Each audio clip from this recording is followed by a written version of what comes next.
क्या कभी आप लोगों ने एक चीज के बारे में सोचा है जो कि शील्ड के बारे में, अगर शील्ड कभी ब्रेकअप नहीं होती 2014 में, तो क्या होता? क्या Roman, dean Ambrose, Seth Rollins एक साथ अभी तक इस वक्त कंपनी में क्या रह पाते हैज अ शील्ड, या फिर कुछ कहानी में यहां पे भी एक ट्विस्ट आ सकता था क्या?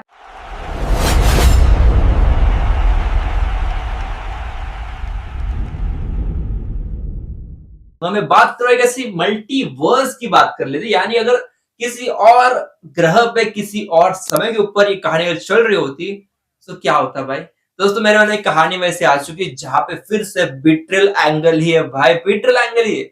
यानी कि सेथ रॉलिंस में बिट्रेल नहीं किया 2014 में, लेकिन फिर भी बिट्रेल इनका होता, और होता तो ऐसा होता जो कि इससे भी थोड़ा भयंकर आप सबको और शायद मुझे भी फील हो सकता था। दोस्तों हम बात कर रहे हैं यहाँ पे रोमन रिंग्स, सेथ और डीन एम्ब्रोस के शील्ड के बारे में, जहां पे जो एंगल में पकड़ के चल रहा है वो है इनका विदाउट बिट्रेल। बिट्रेल तो होगा, लेकिन विदाउट दैट 2014 बिट्रेल कैसी कहानी बनाएंगे ये लोग? दोस्तों एक छोटा सा टीज दे रहा हूं, बहुत बढ़िया टीज है। यहाँ पे फिर से सेथ रॉलिंस से एंगल आता है बिट्रेल का, ठीक है? आगे से मैं उसकी बात करूंगा ही, लेकिन उससे पहले बढ़ते बात कर ले क्या होती स्टोरी अगर 2014 में उनका बिट्रेल नहीं ही होता तो सिर्फ वो कहानी ऐसी बनती।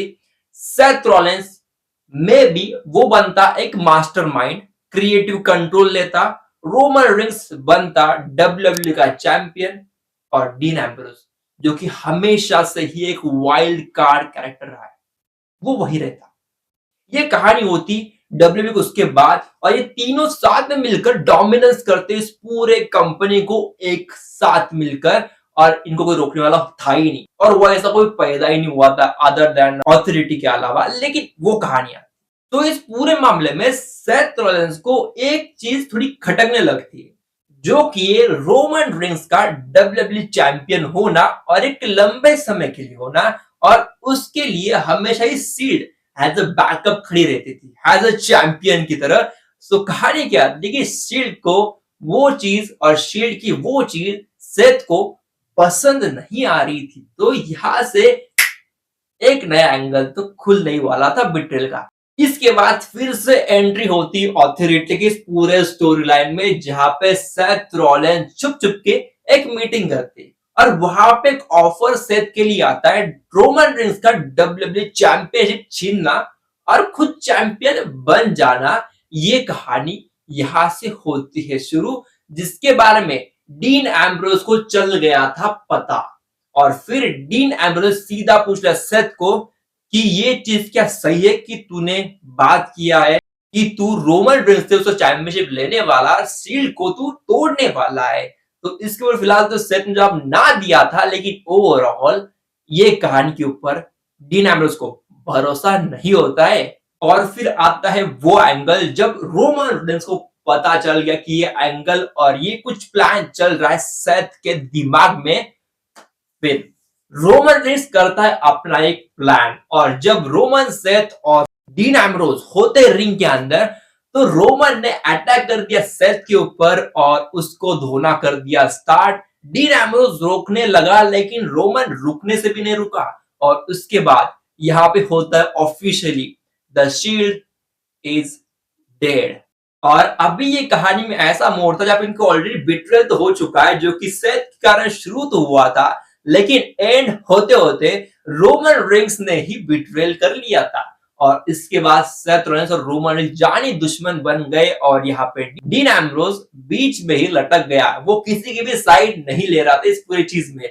फिर होता है रेसलमेनिया के लिए एक match official Seth versus Roman rings का, लेकिन ये पूरे कहानी में डीन एम्ब्रोस जरा शैडो की तरह दिखाई देने लगा। तो यहाँ पे डीन एम्ब्रोस ने फाइनल डिसीजन ले लिया था कि वो किसी एक की साइड लेंगे रेसलमेनिया में। तो रोमन को लगा शायद सेथ की साइड लेंगे, और सेथ को लगा शायद रोमन की साइड लेंगे।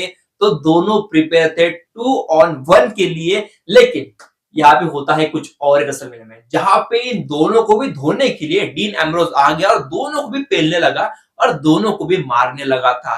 अल्टीमेटली यहाँ पे डीन एम्ब्रोस को चैंपियनशिप नहीं चाहिए थी, यहाँ पे बंदे को चाहिए था एक रिवेंज उसके शील्ड के ब्रेकअप का। अभी क्योंकि यहाँ पे डीन एम्ब्रोस ने भी अपनी साइड चुन लिया कि बंदे को किसी के साथ नहीं रहना, सो भाई इसके बाद होता है क्या?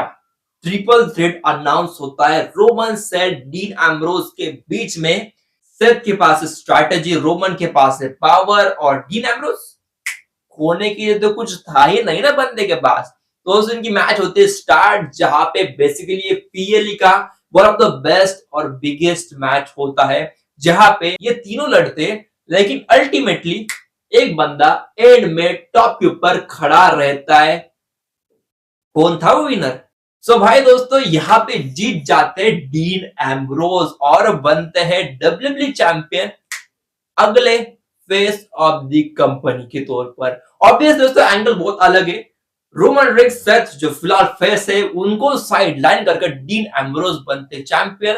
और ये कहानी थोड़ी अलग फील होता है, लेकिन ये कहानी भी कभी ना कभी किसी और डायमेंशन में भी रियल बन सकती थी, या फिर बनी भी होगी, पता नहीं। लेकिन ये भी एक एंगल मेरे दिमाग में आ रहा है, बढ़िया हिट कर रहा है।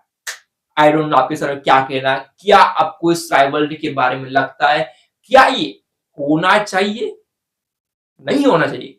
क्या कहना आपके इस बारे में डेफिनेटली कमेंट करो दोस्तों। फिलहाल के लिए, अभी के लिए वीडियो में रुकता हूं। और दोस्तों ये होगी अल्टरनेट रेसलिंग यूनिवर्स की एक वीडियो, फर्स्ट एपिसोड में भी मैं और एपिसोड के बारे में सोच रहा हूं। कुछ और एंगल मेरे दिमाग में आ रहे, मैं वो करना चाहता हूं, लेकिन उसके लिए आपका सपोर्ट चाहिए। चैनल को लाइक कर लो, सब्सक्राइब कर दो। सब्सक्राइब करने के बाद तो शेयर कर लेना दोस्तों। दूसरी वीडियो आएंगी 1500 सब्सक्राइबर के बाद।